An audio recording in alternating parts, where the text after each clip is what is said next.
É muito curioso que essa palavra que a gente usa para designar a atividade criativa, de modo geral, né, e de quão rara ela nos parece, é ao mesmo tempo é uma imagem que deriva da atividade humana mais elementar que existe, né? A palavra é inspiração, né? Inspiração. Inspiração é um dos componentes de respirar, da atividade mais elementar que garante a nossa sobrevivência. A gente fica insuflado de ar. Ao mesmo tempo, a gente se alimenta de oxigênio. Existe alguma coisa do lado de fora que a gente precisa em todos os segundos da nossa vida para que a gente possa se manter vivo. Olá, meu nome é Thiago Novaes, você está no Prelo.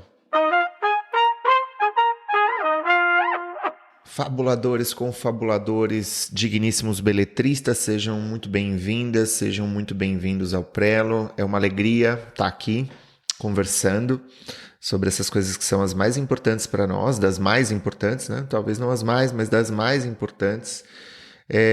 Eu acho que o leitmotiv do nosso encontro de hoje passa por uma atividade recente, talvez você já tenha ouvido falar dela.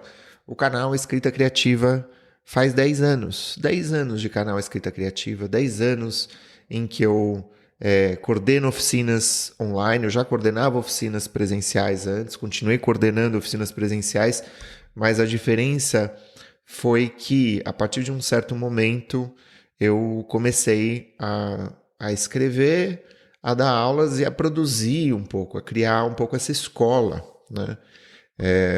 No começo era uma oficina, hoje em dia é praticamente uma escola. A gente tem uma programação ao longo dos 12 meses do ano e é algo muito realizador, é algo que às vezes me exige vestir predominantemente um chapéu que é o chapéu do produtor, né? Eu falei disso numa crônica que eu mandei para vocês recentemente e que essa crônica do produtor, ela nem sempre é idêntica à crônica do escritor, ela precisa de outras coisas, né? O produtor, ele se alimenta muitas vezes da adrenalina, da energia, dessa coisa de dialogar com as pessoas, de mandar e-mail para cá, para lá, de conversar, de organizar, né? O produtor, ele tem mais corpo, né? O escritor não. O escritor, ele precisa sentir que tem todo o tempo ali do mundo para poder criar, ele precisa de uma solidão, ele precisa de devaneio, ele precisa dessa inspiração que ele não sabe de onde parte, né? E para celebrar esses 10 anos, eu resolvi fazer uma atividade de escritor. Já tem quase 2 meses que eu estou na França, né? Muito tomado pelas atividades do canal, mas também muito tomado pelas atividades migratórias. Eu não sei se já aconteceu com você de se mudar de cidade, né? Não é nem se mudar de país, mas de se mudar de cidade, né? Você não tem a tua academia por perto, você está longe das pessoas às quais você recorre com mais, né, com mais regularidade. Você tem que meio que começar do zero, né? Conhecer o bairro, conhecer a padaria, conhecer o lugar em que você vai assistir, ir ao cinema, conhecer os seus restaurantes favoritos, entender as seções do supermercado próximas da sua casa, como é que você vai fazer compras, que caminho que você vai percorrer, as linhas de ônibus, as linhas de metrô e tudo mais. Ou seja, começar de novo.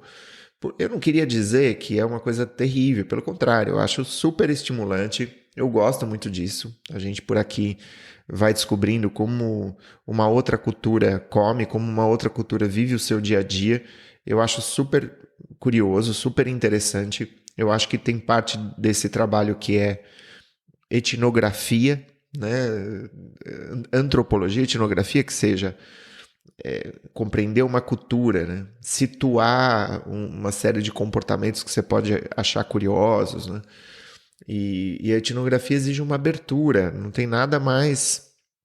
Se a demência ela se alimenta da repetição, da mesmice, da recorrência, da monotonia de uma rotina mais ou menos regular, não tem nada mais antidemencial do que você ter que falar outra língua, você tentar se esforçar para compreender o que outra pessoa está falando, muitas vezes numa situação que não é muito fácil, por exemplo, ao telefone, né? O telefone você não vê os lábios da pessoa se movendo. E aí a gente realmente subestima como é importante para entender o que o outro está falando, de enxergar esses grupos semânticos, né? É muito maluco, né? A última coisa que eu quero por aqui é falar com pessoas ao telefone. E as pessoas usam o telefone, nossa, demais aqui. Usam SMS e usam telefone. Elas contornam o WhatsApp, muitas vezes. Claro, elas usam o WhatsApp também, mas elas usam muito o SMS. A gente não... Os brasileiros quase não usam SMS, né? A gente usa muito o WhatsApp. Então são esses pequenos detalhes que vão compondo uma nova visão de ver o mundo, de viver, de conviver, de se alimentar, né? Os corpos são diferentes, a origem dos alimentos é diferente, né? Então tem uma adaptação, inclusive visceral, que é preciso ser feita, que é preciso ser realizada. E dentro dessa atividade, eu fiz uma proposta para a comunidade, para você que está me escutando. Eu não sei se você chegou, abriu o e-mail recentemente, né? Se você não segue ainda o canal pelo site, você tá perdendo muita coisa. Então vai lá, vai aqui no link da descrição do episódio, no seu tocador, e se inscreva, porque você perde coisa demais. Então não deixe de acompanhar, tá? Mas se você já segue, você viu que qual que era a ideia? Uma espécie de atividade performativa, sair na rua nos próximos 10 dias para comemorar os 10 anos do canal Escrita Criativa, sair, passar 10 dias caminhando, 10 quilômetros e passar 10 dias escrevendo crônicas, né? As crônicas surgindo dessa caminhada, as crônicas surgindo do devaneio pertinente à caminhada, né? No episódio de hoje, eu queria trazer para você algumas reflexões sobre derivadas desses primeiríssimos dias desse exercício. Ao longo dessa semana, eu saí 2 vezes e escrevi durante 2 dias, né? Então sair, né, andar 10 quilômetros, no dia seguinte escrever 1000 palavras, aí no outro dia andar 10 quilômetros, e aí no seguinte escrever 1000 palavras, né, e fazer disso uma atividade recorrente. Não é fácil quando você está procurando apartamento, não é fácil quando você tem aulas para preparar, aulas para organizar, mas a proposta era justamente a de fazer a escrita, né, exercer essa prática, não numa situação ideal, mas na situação menos ideal possível, né? O que seria razoável, né? O que a minha analista me diria nesse momento? Tiago, não cabe mais nada na tua vida. Como assim você vai colocar isso na tua vida, né? Mas é uma maneira de mostrar para mim, para você, que a gente é capaz, em situações adversas, né, de criar, né? E um pouco exercitar essa situação, o trabalho nessa situação adversa, né? Eu não digo que, né, a ideia aqui não é a resiliência a qualquer custo, aquele discurso que é tão veiculado por aí.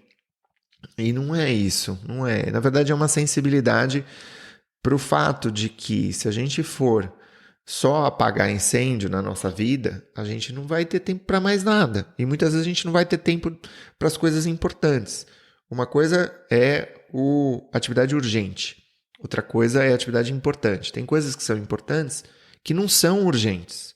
Essa é uma distinção que eu já fiz em algum outro episódio do Prelo, que é importante rememorar, que é importante resgatar. A escrita, ela nunca é urgente, mas ela é importante. Se você está aqui me acompanhando no canal, ela é importante para você. Não adianta você me dizer que não é. Você podia estar fazendo qualquer outra coisa. Você podia estar com os amigos, você podia estar cozinhando, você talvez esteja correndo, talvez você esteja fazendo alguma outra atividade.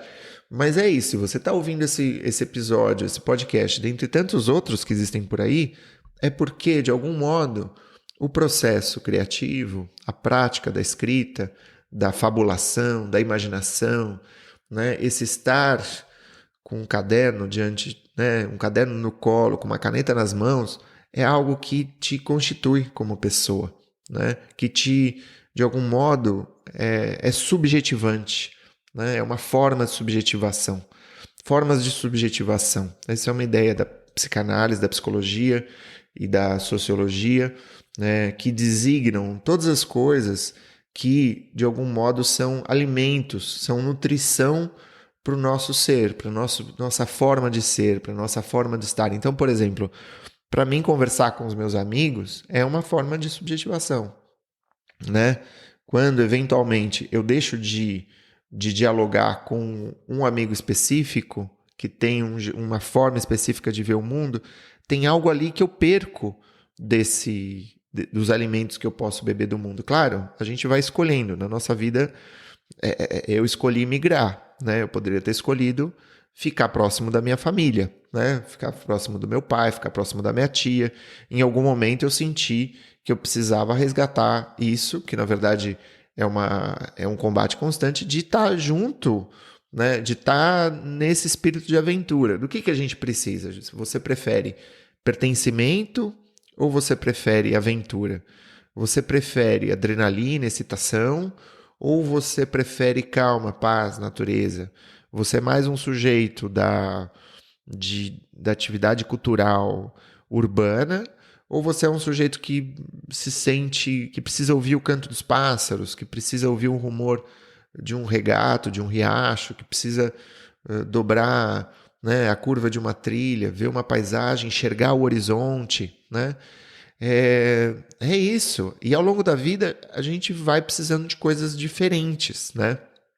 Por que eu estou falando isso? Porque eu senti necessidade de resgatar algo lá atrás, de quando eu tinha 18 anos, 16 anos, que era caminhar na natureza. E caminhar na cidade também, mas caminhar.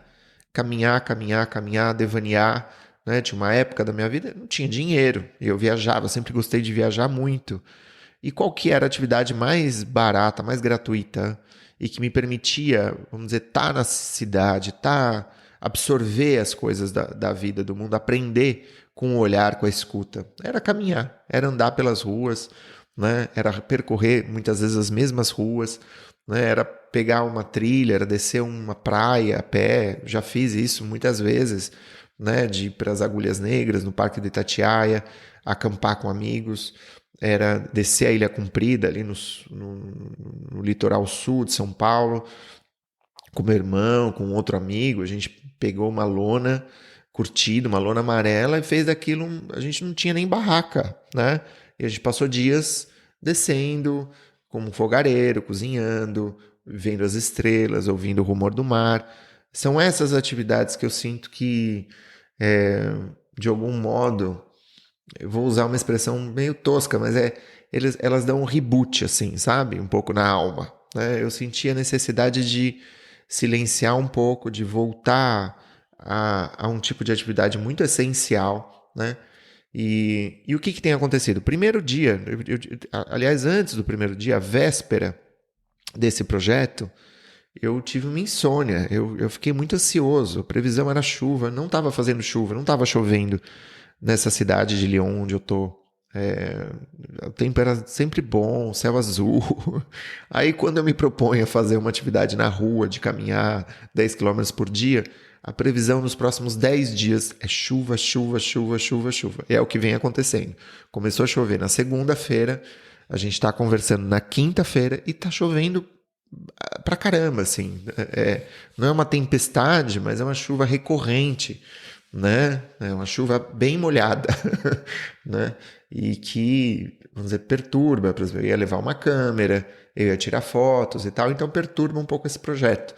É algo que, de algum modo, se assoma àquela atividade original, né? Das complicações que eu mencionei, né? Eu tenho que achar um apartamento, além de tudo tá chovendo, mas vamos lá, vamos escrever e tal. Eu, sinceramente, pensei em adiar esse projeto, mas eu falei, não, eu tenho esse compromisso com você, que me acompanha, que me segue. Eu acho que compromissos são muito importantes, né, de serem cumpridos. Eu acho que a gente precisa escrever, também uma capacidade de cumprir com os compromissos que você faz para você mesma, que você faz para você mesmo. Então, se você tem vontade de escrever, se você quer acordar um pouco mais cedo, meia hora mais cedo para escrever um pouco, 40 minutos, né? É isso, depende desse compromisso que você faz com você mesma, com você mesmo, entendeu? Então, ser fiel à palavra, na verdade, é algo para você, entende? Não é uma coisa para os outros. Muitas vezes a gente aliena, a gente é tão acostumado a fazer as coisas para os outros, né? E a procurar maneiras de contornar os compromissos com os outros, de subverter, de descumprir isso, que quando chega o momento da gente fazer pactos consigo mesmo, a gente fura esses pactos, né? Mas qual que é a questão? Bom, saí, caminhei, escrevi da maneira como dá, eu tenho feito isso, e é muito curioso porque a gente fala de inspiração, né? Qual que é a grande complicação, né? Você sai para escrever, eu preciso entregar um texto, eu quero fazer bonito para os meus leitores, eu quero fazer bonito para os meus leitores, eu quero escrever um bom texto. A tendência natural é de fato, planejar, falar, não, eu vou escrever sobre isso, eu vou escrever sobre isso. E a insônia deriva um pouco disso também, de pensar, não, mas eu vou escrever sobre o quê? Mas será que eu vou fazer de fato alguma coisa boa? Né? Com o tempo, cada vez mais, eu tenho tomado mais tempo porque, assim, depois de 8 livros publicados, a gente não tem pressa para publicar, de fato. Né? Você não tem pressa para escrever o próximo livro. Você quer escrever um livro melhor, né? Um ótimo livro, um livro muito bom, um livro que seja muito fluido, um livro que as pessoas gostem de ler, um livro que seja interessante, né? Assim, então, assim, a questão da pressa, não, eu tenho que escrever em 6 meses, eu já não tenho mais isso, sabe? Não digo que eu já tive isso, mas eu não tenho mais, né? Então, isso de você escrever, de você caminhar e escrever, de onde vão vir essas ideias, né? Do que eu vou falar, né? Do que eu vou falar?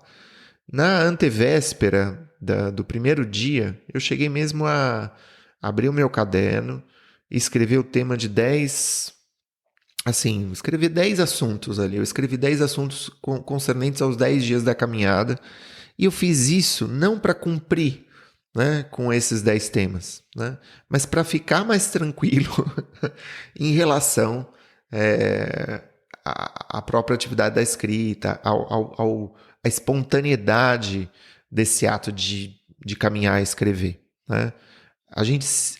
O espontâneo assusta. Né? E eu acho que eu acho que esse é o cerne da nossa conversa. O espontâneo assusta, né? O quanto que a gente precisa na atividade da escrita, né, recorrer ao que não sabemos, muito mais ao que sabemos. A gente vive num tempo, num lugar, num momento histórico em que tudo já foi dito, tudo já foi escrito, né, em que existe a tendência a repetir e, ao mesmo tempo, a mostrar que você sabe fazer pesquisa, você sabe escrever, você tem uma linguagem correta, interessante, né? O que é mais difícil, né? Se esquecer um pouco disso tudo, dessa carga, né? Desse volume de referências, de tudo aquilo que você já leu, de como você é erudita, de como você é erudito, e partir para um ato inaugural da palavra. Eu tenho aprendido muito com a formação do Tarso de Mello, Minimalia Infinita, né? Onde ele ensina o Haikai. O Haikai, ele é uma lição de refundação, né, do nosso ato criativo. É o ato criativo no seu constante nascimento. É o estado de aprendiz constante. Né? E a formação do Tarso trata disso, e essencialmente disso. Né? É um lembrete constante para dizer, olha, você vai produzir uma obra ou você vai produzir discurso? Discurso, conteúdo, né? Como se diz. Conteúdo. Escrever texto e repetir. Eu tenho observado os vídeos, né? Nesse movimento de vir para a França, para onde que a gente vai? Se é para Lyon, se é para uma outra cidade, né? O que a gente faz? Para onde a gente vai?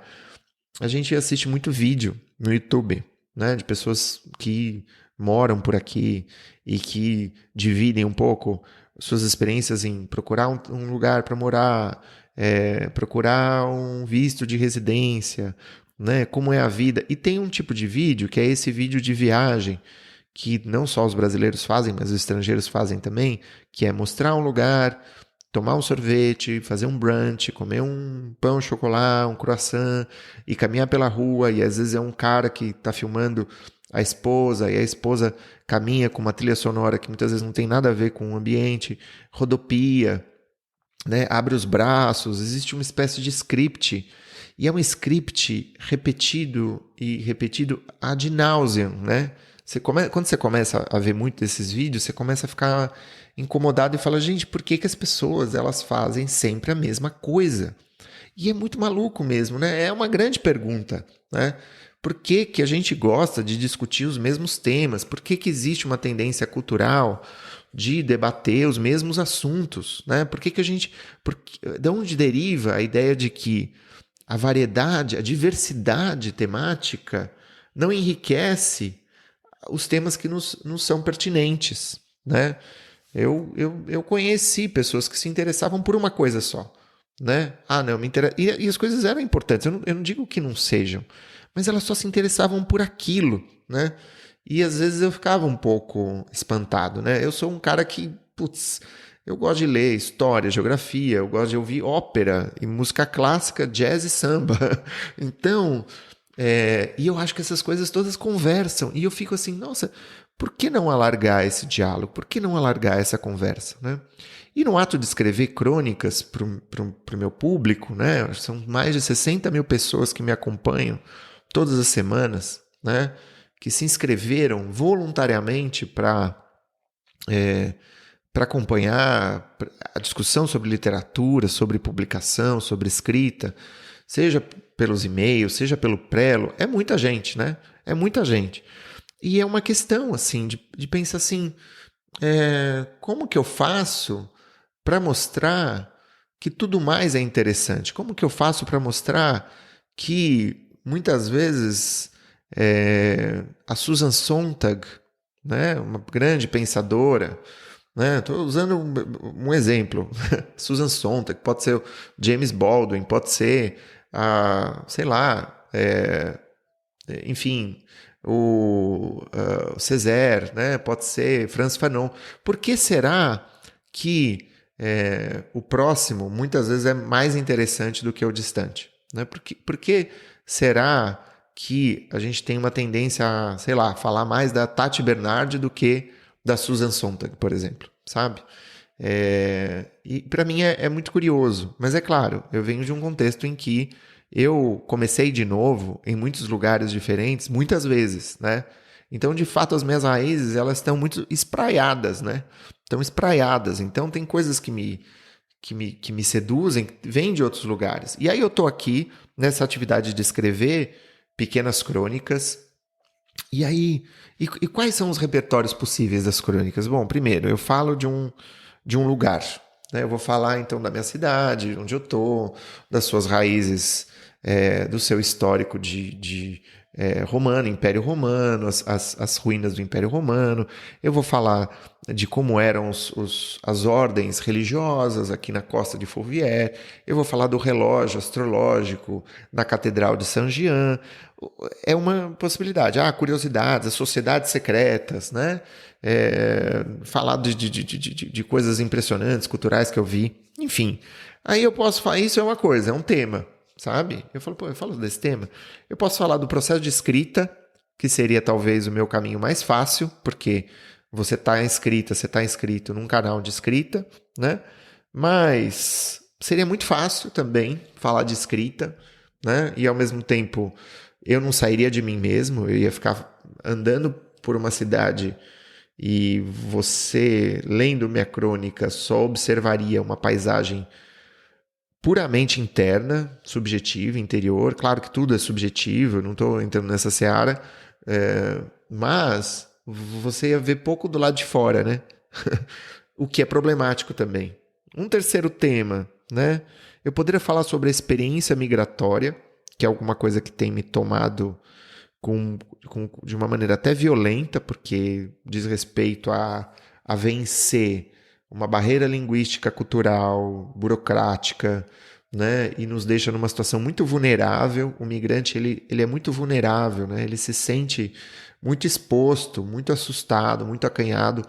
E escrever sobre isso, sim, talvez fizesse muito sentido, mas ao mesmo tempo, né, quando a gente se vê muito restrito tematicamente, isso não interessaria a muita gente, né? É claro que poderia interessar a todos, porque todos nós já nos encontramos numa situação de exposição, né? De, sei lá, mudar de colégio, mudar de cidade, né? Mudar de rua quando éramos crianças, e aí tinha uma nova turma que funcionava de outra maneira, e a gente super intimidado, como que a gente se afirmou diante disso, etc, né? E acho que em quarto lugar, desenvolver um tema que converse com a cidade, sabe? Então, por exemplo, eu tenho muito interesse no pensamento do Fanon, porque ele é um autor da psicologia, da psicanálise, da psiquiatria, e ao mesmo tempo ele fala sobre saúde mental e herança colonial nossa, de como, de algum modo, nós nos sentimos mais acanhados, né? De como muitas vezes a gente elege um sujeito que é meio um cachorro vira-lata, né? Um espírito de vira-lata, sabe essa coisa? Pô, a gente tem uma riqueza enorme, variada, múltipla, né? E existe essa tendência a falar mal, né? Ah, falar mal do Brasil, falar mal da cultura brasileira, falar mal do brasileiro, né? Eu acho que o brasileiro seria muito mais realizado se ele não se enxergasse fora do seu povo, sabe assim? Sabe? Se ele não se enxergasse... É engraçado, porque uma característica muito comum de uma classe média brasileira é se enxergar não brasileiro, é se enxergar, tipo, distanciado, né?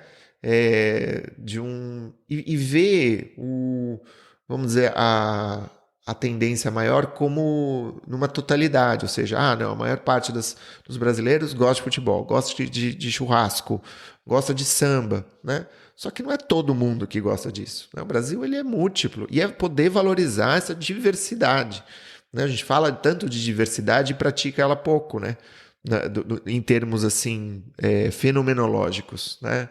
De enxergar o Brasil como, pô, amante de jazz, amante de filosofia, um Brasil universitário, um Brasil, né, arqueológico, um Brasil que pesquisa suas origens, um Brasil que viaja, que também pode nomear outros lugares, um Brasil que está na América Latina, né, é uma outra coisa de como é curioso, como a gente está de costas para a América Latina, né, a gente está muito mais voltado para os Estados Unidos e Europa do que para a América Latina, e isso é algo muito imperialista da nossa perspectiva. Somos lideranças regionais, né? Somos o maior país, a maior potência econômica da América do Sul e nos vemos vira-latas, né? Que curioso, né? Não estou falando nós, não estou falando de você necessariamente. Você pode falar, eu não me vejo assim. Ok, mas você enxerga que existe uma tendência a observar isso, né? E é muito maluco porque nessa vontade minha de escrever algo novo, de escrever algo criativo, de pensar alguma coisa que eu nunca pensei, eu reconheço muito diretamente, né, a sedução por falar das mesmas coisas, né? No segundo dia de caminhada, estava chovendo muito, eu fui no museu, né? E o museu tinha muita arte de artistas que eu não conhecia, evidentemente. E a gente vai atrás daquilo que a gente não conhece. São muito boas essas obras, né? Obras muito boas. Aí no último andar tinha lá, não tinha Van Gogh, mas tinha Pissarro, tinha Monet, né? Tinha Matisse, tinha aquelas obras que, assim, mesmo quem não conhece muito de artes plásticas, em geral conhece. E eu lembro de ver essas duas senhoras portuguesas, então eu entendi o que elas estavam falando, essas duas senhoras portuguesas chegarem nessa sala com obras de artistas que elas conheciam e quase um alívio bater nelas. Ah, nossa, Monet, né? Ah, olha só. Ai, Matisse. E aí com o celularzinho na mão, tirando uma foto e falar, agora sim eu tô vendo alguma coisa que eu possa publicar nas redes sociais e que as outras pessoas vão reconhecer e que vão gostar e que vão aplaudir, etc, né? E eu acho que o desafio na literatura também passa por isso, né? Passa por essa decisão, né? Essa tomada de decisão, essa situação meio limítrofe entre falar daquilo que está todo mundo falando, né?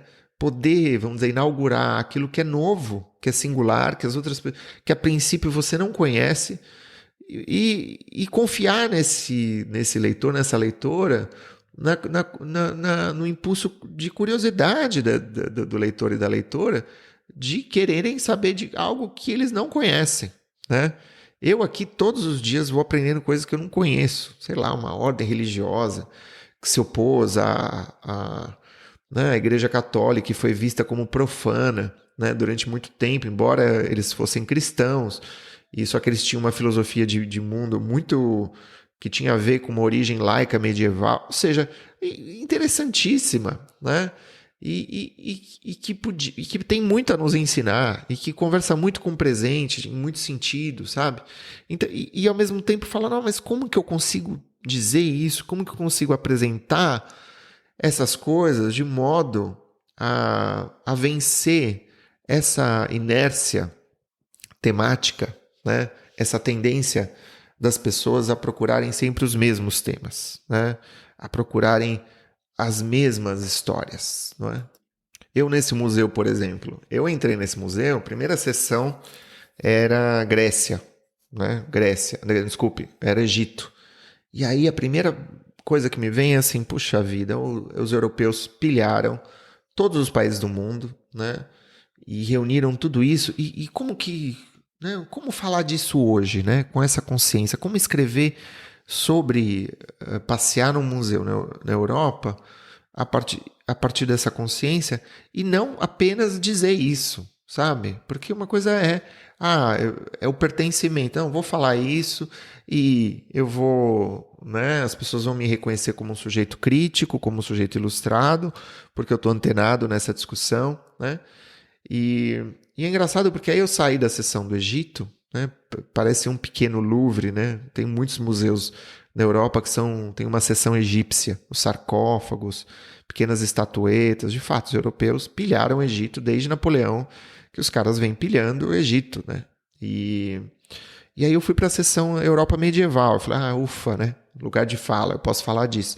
E aí as peças, e aí eu me transferi de uma dimensão discursiva, né, que eu já conheço, que é uma crítica, etc., para uma dimensão apreciativa, né? Eu fui vendo aquelas pequenas esculturas de mármore, né, essas pequenas obras feitas por artesãos, muitas vezes anônimos, da Idade Média, e os objetos muito bonitos, muito preciosos e espantosamente conservados, muitos deles, e observar isso e conseguir apreciar a beleza, né? E aquilo, de algum modo, meio que produziu em mim um devaneio. Eu desapareci nessas obras. E aí eu, de fato, consegui usufruir, né, desse passeio, né? Me divertir, né? Desaparecer um pouco. E aí, de repente, a escrita não virou o objetivo. A fotografia não virou mais o objetivo. Aí, de repente, aquele objetivo original... Porque quando a gente tem um desejo, né, a gente pega esse desejo, transforma em projeto, e é uma fórmula fácil para transformar aquele desejo original num constrangimento. O desejo vira uma tarefa numa lista, e aí você matou a coisa, né? Você matou a tua curiosidade. E quando você caminha na rua com o objetivo de escrever, acontece a mesma coisa. Você vai olhando e fala, isso pode ser tema, isso pode ser tema. Vou falar disso, vou falar daquilo. E a partir de um certo momento, porque como eu tenho caminhado muitas horas, invariavelmente você se esquece. E aí é a melhor parte.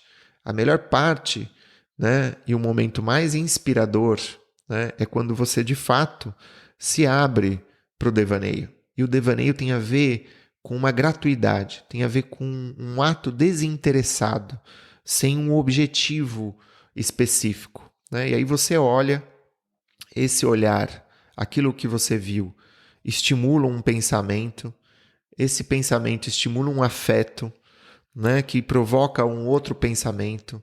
Muitas vezes esse pensamento ocasiona uma lembrança, remete a uma coisa que você viu, a uma coisa que você ouviu, né, a uma amizade que você teve, né, alguém que você perdeu. Isso pode gerar uma preocupação, você se lembra, e aí você interrompe um pouco o devaneio, né? E você entra meio que num estado subjetivo, né? Esse estado subjetivo conversa com o lugar onde você se encontra, né? Conversa com o lugar onde você está. Eu acho que, claro, que o devaneio ele demanda que você se desvencilhe do aspecto fisiológico das nossas faltas. Então, por exemplo, fome.